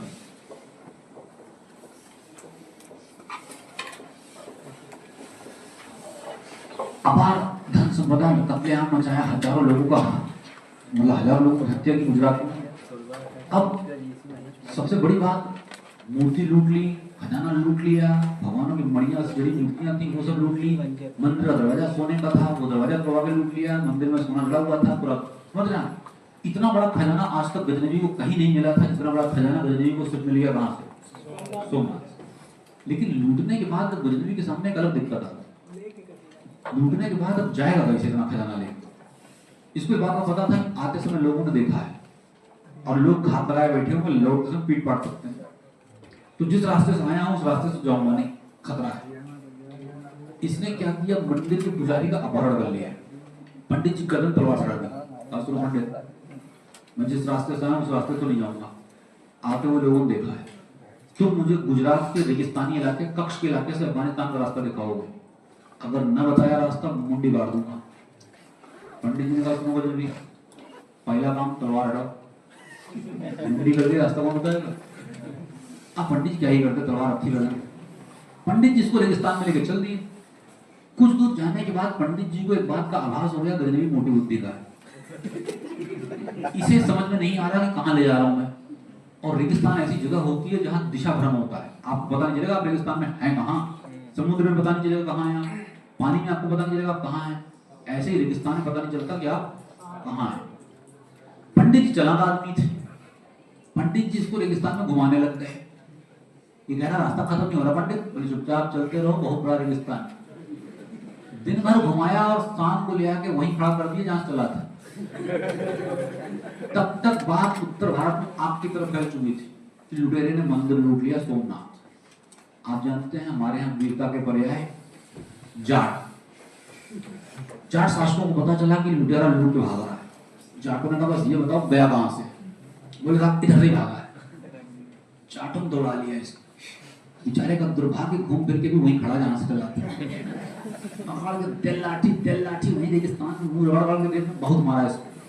लेकिन हमारे यहाँ जानते तो देवान लोग मार के हाथ पांव तोड़ दिए, जान से नहीं मारे, इतना बहुत है। काफी कुछ लूट का सामान छीन लिया, काफी कुछ की सेना लेकर भाग भी गई। ये घटना कब की है? 25 की है। लेकिन फिर ये 26 में नहीं आया। 26 में क्यों नहीं आया? रिकवरी हो गई थी, प्लास्टर चढ़ा रहा हो। 1027 आखिरी आक्रमण इसका। अब चूंकि 25 में जाटों ने मारा बहुत था इसको, इसलिए इसको बदला लेना था। और कहा जाता है इसी वजह से इसने हमला किया किस पर? जाटों पर। लेकिन एक कहावत सुनी होगी आपने, विनाश काले विपरीत बुद्धि। सुना ही नहीं आप? जब तुम्हें 25 में जाटों की ताकत का अंदाजा लग गया था तो समझदारी ये कहती थी कि दोबारा जाटों से नहीं उलझना चाहिए था। कहा जाता है कि अब की बार जाटों ने बची कुची कसर भी पूरी कर दी। गजनवी को कुछ इस कदर गंभीर और अंदरूनी चोटें आई, ना तो किसी को बता पाया ना इलाज करा पाया। 1030 में गोपनीय रूप से बेचारा मर गया। गजनवी की मृत्यु। अब अंतिम बात आपको याद रखनी है, गजनवी की कुछ उपाधियां पेपर में पूछी जाती हैं। 3 बातें याद रखनी। गजनवी ने उपाधि ली थी गाजी की। गाजी मतलब वॉरियर, जो काफिरों को मारता। दूसरा, इसने अपने आप को सुल्तान कहलवाया, सेल्फ प्रोक्लेम्ड सुल्तान, स्वघोषित सुल्तान की मान लो मैं सुल्तान। तीसरा, मूर्ति भंजक।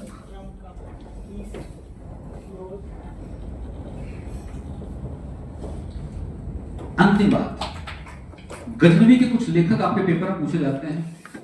एक तरफ आप हेडिंग डालेंगे राइटर, और दूसरी तरफ उन लेखकों के द्वारा लिखी गई कुछ महत्वपूर्ण पुस्तकें पेपर में आपके पूछी जाती है। सबसे इंपॉर्टेंट लेखक है अल-बरूनी।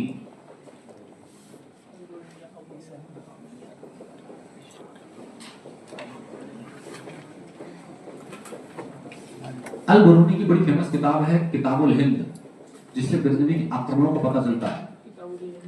किताबुल हिंद।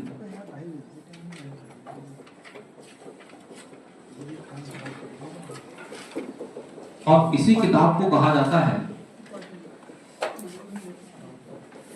तहकीके हिंद। किताबुल हिंद को ही कहते हैं तहकीके हिंद।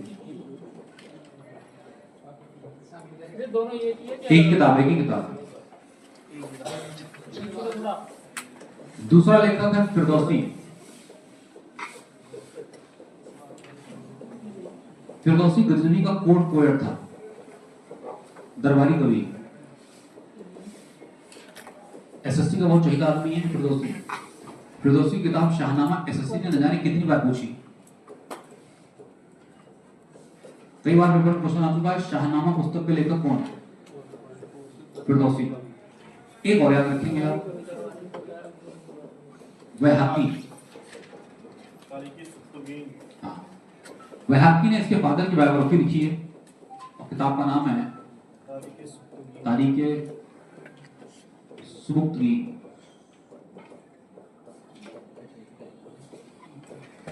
तारीखे सुबुक्तगी। आज की क्लास को यही रोकेंगे। अगली क्लास में जब मुलाकात होगी आपसे तो कहानी बताएंगे मोहम्मद गोरी की। याद दिलाइएगा कहानी कहां से शुरू करेंगे हम? मोहम्मद गोरी जिसको पृथ्वीराज चौहान ने 16 बार जिंदा हुआ खलील कहानी बनाना कोई भी कमान नहीं पड़ा। क्या रही कहानी बताएंगे बिल्कुल।